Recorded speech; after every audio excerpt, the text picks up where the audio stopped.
for tuning into the Crystal Box Office Theater channel. My name is Drew Lane. I'm with my brother Mark.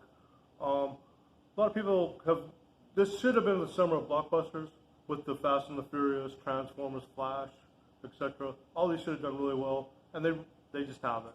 They've underperformed, under less than expectations. And I think there's a number of reasons for that. We could blame the economy.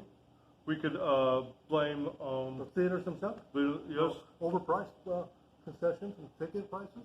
Spend $25 to $40 for a movie popcorn and a soda pop. That could definitely be, people don't want to pay it.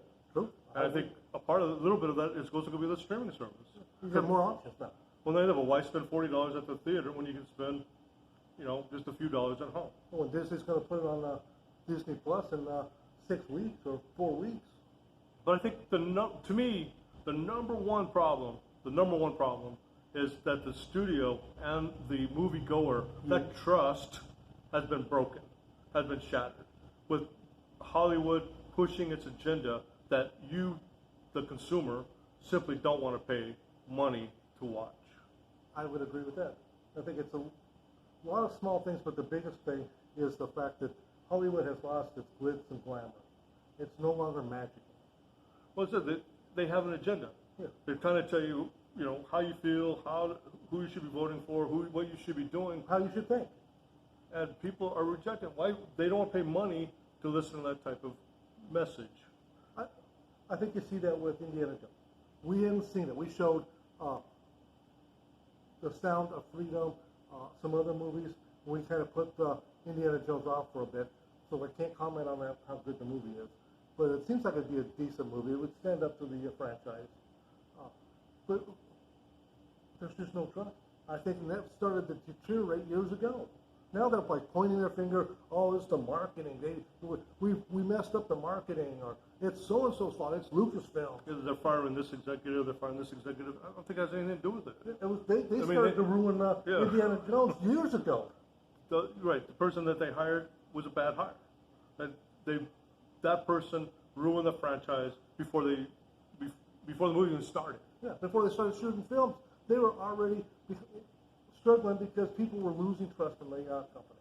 And you look at the movies that have been successful, at least for us in a small town, in a single screen, Jesus Revolution, Mario Brothers, Sound of Freedom. All of them have been straight up, just flat out good movies. There has not been an agenda. I'm okay, a little bit of one, but at the same time, it wasn't. None of them. They weren't pushing it at you. None of it was shoved down your throat. And the people who made the movie seemed like or the studios seemed like that they were grateful that people came out to see them. It's like they didn't expect it. They didn't insult the people who didn't come out. And they certainly didn't tell you how to feel. No. So.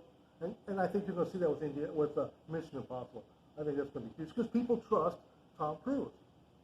And they don't trust other studios. They'll trust Disney, but they'll trust Tom Cruise. You notice how most of them aren't talking about the economy. They're not using that as an excuse because they know Mission Impossible is probably going to be huge. Yeah. And you can't say, well, it's the economy. Nobody's coming to the movie theater when Mission Impossible blow it out of the water. Yeah. And the thing is, if it doesn't blow out of the water, then we can go back and look at it. We'll go back and blame the economy. Yeah. We can look at other things. But right now, I think it's the fact that people just don't trust Hollywood or they don't trust their studio. That's it. And it's due to their past mistakes, the past messaging, the past, looked like they did have an agenda. Yeah. They don't seem to catch on. It's like, okay, you're blaming or you're looking for other things. You're even blaming the people for not coming out to see the movie. When it just seems to be so obvious that they don't want to see that you've lost that trust. Well, who wants to be called a racist or prejudiced or a homophobe or because whatever? See the movie, because he didn't come see a movie. I mean, you can't blame consumer for saying, no, screw you. I come here to escape life, not to come and be reminded of. Yes. So till we get back on track, I think Hollywood could be in trouble. I think so too. I think you may see a lot more smaller films like Angel Studios, like we saw Corsicana did well for us. I think you're going to see a lot of up-and-coming studios might be stepping in and saying, we got the movies that people want to see. We don't have a big budget, but we got the better movie. And they show gratitude. Yes. That's our take, guys. We don't necessarily believe it's the economy, streaming, or A little bit. or the theater. Yeah, right. All things all little bit. contribute, but I do believe that the bond between the studio and the consumer has been broken. And you guys are telling people what they want to see. Telling them you want to see Jesus Revolution. You're telling people you want to see Mario The Brothers. Sound of Freedom, the Mario Brothers. Just flat out entertain us. Show us a good movie. And Hollywood is not listening.